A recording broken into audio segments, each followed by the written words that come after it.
हरियाणा में सत्ता संभालने के बाद नायब सिंह सैनी सरकार ने किसानों को केंद्र में रखकर विकास की नई दिशा तय की है।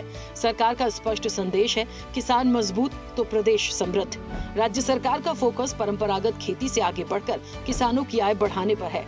मुख्यमंत्री नायब सिंह सैनी ने विकसित भारत 2047 के विजन का उल्लेख करते हुए कहा कि किसान इस लक्ष्य के आधार स्तंभ हैं। डबल इंजन सरकार किसानों को सशक्त बनाने के लिए खेती को लाभकारी उद्यम में बदलने की दिशा में कार्य कर रही है। उन्होंने कृषि क्षेत्र की चुनौतियों जैसे गिरता जलस्तर, मृदा उर्वरता में कमी और जलवायु परिवर्तन का जिक्र करते हुए आधुनिक और सतत खेती अपनाने पर जोर दिया।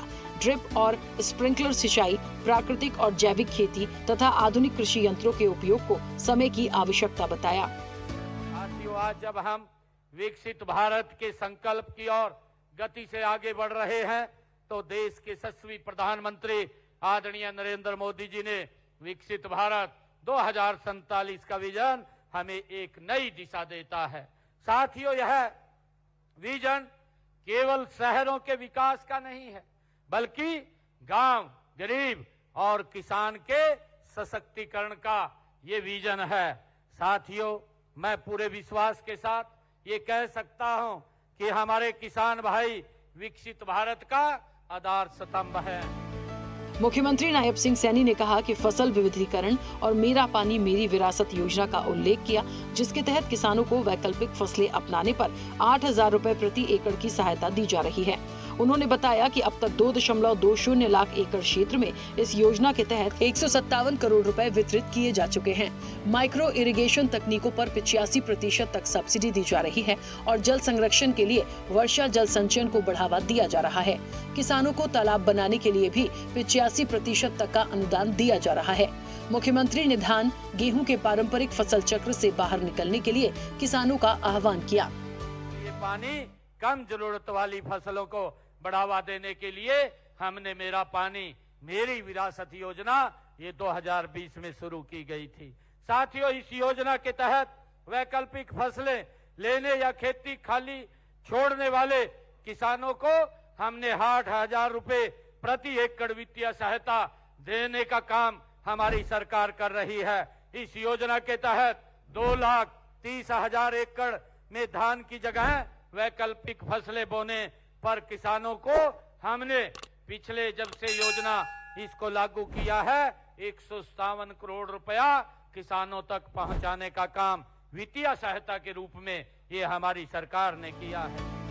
मुख्यमंत्री ने कहा कि पराली प्रबंधन के लिए किसानों को 1 लाख से अधिक मशीनें उपलब्ध करवाई गई हैं। वर्तमान में प्रदेश में 24 फसलों की खरीद न्यूनतम समर्थन मूल्य पर की जा रही है और ई खरीद पोर्टल के माध्यम से 12 लाख किसानों को 1.64 लाख करोड़ रुपए का भुगतान किया जा चुका है।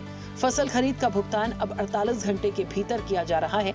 उन्होंने बताया कि प्रधानमंत्री किसान सम्मान निधि योजना के तहत 20 लाख किसानों को 7,562 करोड़ रुपए और फसल बीमा के तहत 16,160 करोड़ रुपए के क्लेम की राशि भी दी गई है। बागवानी क्षेत्र को बढ़ावा देने के लिए भावांतर भरपाई योजना के तहत 35,000 से अधिक किसानों को 157 करोड़ रुपए की राशि भावांतर भरपाई के रूप में दी गई है। फसल अवशेष व पराली प्रबंधन से निपटने के लिए किसानों को जागरूक किया है और उन्हें पराली प्रबंधन के लिए 1 लाख से ज्यादा मशीनें देने का काम हरियाणा सरकार ने उनको सब्सिडी पर किया है। साथियों, किसान हित में हरियाणा में सभी 24 फसलों की खरीद एमएसपी पर वो की जाती है। ई खरीद पोर्टल के माध्यम से पिछले 10 सीजन में 12 लाख किसानों के खाते में एमएसपी पर फसल की खरीद के 1,64,000 करोड़ रुपया उनके खाते में डायरेक्ट पहुंचाने का काम ये हमारी सरकार ने किया है।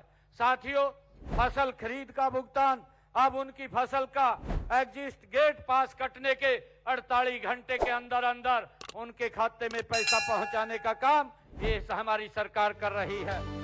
सरकार ने मेरा पानी मेरी विरासत योजना, मेरी फसल मेरा ब्यौरा पोर्टल, पीएम कुसुम योजना, कृषि क्षेत्र की बिजली आपूर्ति, प्राकृतिक खेती के लिए स्मार्ट एग्रीकल्चर क्लस्टर जैसी योजनाओं के जरिए किसानों को सशक्त बनाया जा रहा है।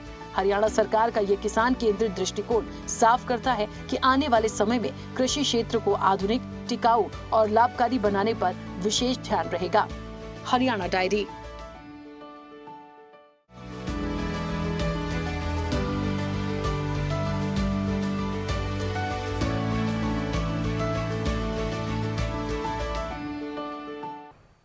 ऐसे ही वीडियोस के लिए लाइक करें, शेयर करें, फॉलो करें।